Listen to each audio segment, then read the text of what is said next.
Lisa Bloom is a prominent civil rights attorney and founder of the Bloom firm based in Los Angeles. She's also an award-winning CNN and CBS TV news legal analyst, a lifelong vegetarian and a committed vegan. Ms. Bloom has recently finished her book, How to Stay Smart in a Dumbed-Down World, a wake-up call to put aside modern life distractions and focus on meaningful issues like climate change. And we have a chance to share some of her thoughts and wisdom now. Thank you.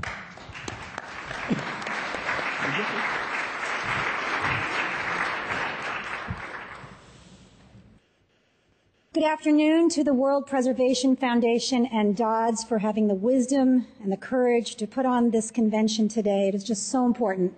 I thank you from the bottom of my heart. A generation ago, a hardy band of activists dared to speak the truth about the dangers of cigarette smoking. Naysayers said to them, "This will never work. You cannot take on big tobacco. It's a multi-billion pound, even back then, global industry. It's a vital economic engine in many countries." But these brave souls believed that speaking the truth about a toxic industry mattered, so they soldiered on. Today, smoking worldwide is significantly down. Many cities ban smoking in public places, and the tobacco industry is a shadow of its former self, and people are living healthier lives as a result. The time is now to take on another massive global industry that is destroying us.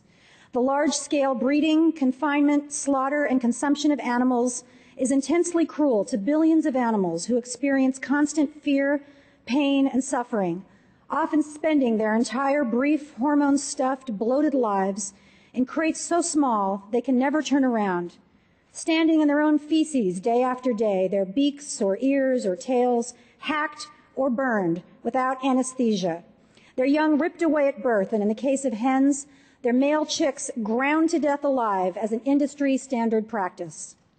Don't be fooled. Even free-range eggs come from these conditions. If you believe in karma, you might believe that the human health costs from the animal industry was nature's way of striking back at us for this cruelty. And indeed, we've known for some time that meat and dairy products cause human obesity, diabetes, heart disease, hypertension, and cancer, all fatal diseases that have skyrocketed in the last half-century, along with our meat and dairy consumption.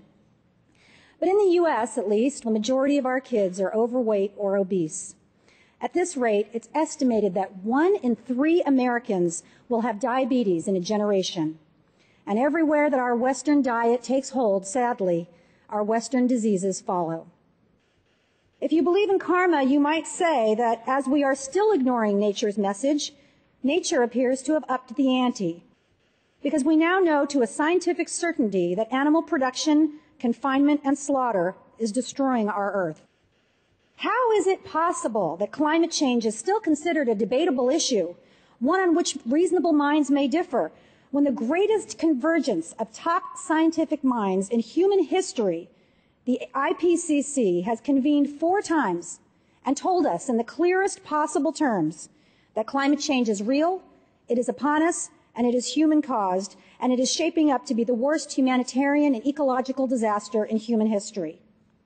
To those who still doubt, I ask you, is the Nobel Prize granted to the IPCC insufficient to you? How about the over 100 world governments who independently endorsed the IPCC's findings, including those with the most to lose, like my government, the U.S., or Saudi Arabia, or China? To my American neighbors, the majority of whom do not believe in climate change, is it not enough for you that not only Barack Obama and Hillary Clinton know that climate change is real, it is upon us, and it is human-caused, but also Senator John McCain and former President George W. Bush? Do you choose to disbelieve our own space agency, NASA, which posts photos, videos, charts, and graphs sounding the alarm about rising temperatures, melting ice caps, and extreme weather caused daily by climate change? Not believing in climate change is no longer an option. One may as well not believe in gravity, not believe the earth is ground, or not believe in science. And we now know that the animal industry causes more greenhouse gas than any other, including the transportation sector. We know that the raising of cows and pigs and chickens requires large-scale deforestation, and that 1/3 of the world's landmass has been bulldozed for pastures and factory farming. Without all the trees that once absorbed CO2, greenhouse gases are released back into the atmosphere. And what comes out of the animals themselves is toxic. From the 8 million tons of CO2 the animals exhale to the nitrous oxide and methane gas emitted from the animals' manure and from the animals themselves. Well, we've heard from the scientists. I'm not a scientist. I'm a citizen. But as a lifelong vegetarian, I have quietly enjoyed the good health and enormous energy of my plant-based diet for 3 decades. But I can remain quiet no longer. Diet can no longer be a matter of private choice when the choice to buy meat and dairy products causes unspeakable cruelty to sentient beings, and when the choice is destroying our planet. Governments must stop subsidizing this toxic industry and must instead subsidize organic plant-based farming, which consumes far less energy and feeds far more people. And we, as citizens, each and every one of us, must prod our leaders to act by boldly speaking the truth. Each of us must shout from the rooftops. We must post on Facebook. We must blog, tweet. We must tell our families and friends that we are reducing our meat and dairy consumption right now, and we must explain why, over and over again, if necessary. Look, I'm not predisposed to be an activist on this issue. My issues are civil rights, the education of third world girls, and animal cruelty. But preserving a livable planet must take precedence over everything else. So I talk about it. I even wrote a book about this issue, Think: How to Stay Smart in a Dumbed-Down World, to wake us up to the importance of thinking deeply about what matters. I took on my own industry, the media, for our ridiculous focus on drunken celebrities and plastic surgery, to the exclusion of pressing matters like genocide, war, and climate change. And at every meal, when people ask me, as they inevitably do, why I'm vegan, I explain the climate change connection and give them a taste of my roasted butternut squash pizza or my black bean guacamole tacos. And next time you meet up with your friends, do it at your local vegan restaurant. You might be surprised at how much everyone likes it. Have you tried those vegan cupcakes? Because, my friends, not only is vegan food the healthiest gift you can give your body, not only does it allow you to look in animals' eyes with compassion and without shame, vegan food is freaking delicious. Because concern about climate change is not just for the scientists and the politicians. The planet belongs to all of us. I, for one, refuse to stand idly by as extreme weather is already plaguing us, as animals go extinct, as 100 million refugees are predicted for my children's generation.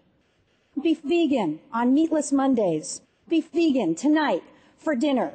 Beef vegan tomorrow just for one day, or for the month of November, or for the rest of your life. Be a stubborn advocate for our planet, and tell everyone why you're doing it. Raise consciousness, send web links, bake vegan cupcakes, force mainstream environmental groups to grapple with this core issue. We can do it if we speak the truth and we live the courage of our convictions, just as generations before us have done on other seemingly insurmountable issues. Join me in this cause at think.tv online, or follow me on Twitter and Facebook, and together we can form a movement to restore balance to our Earth. Thank you.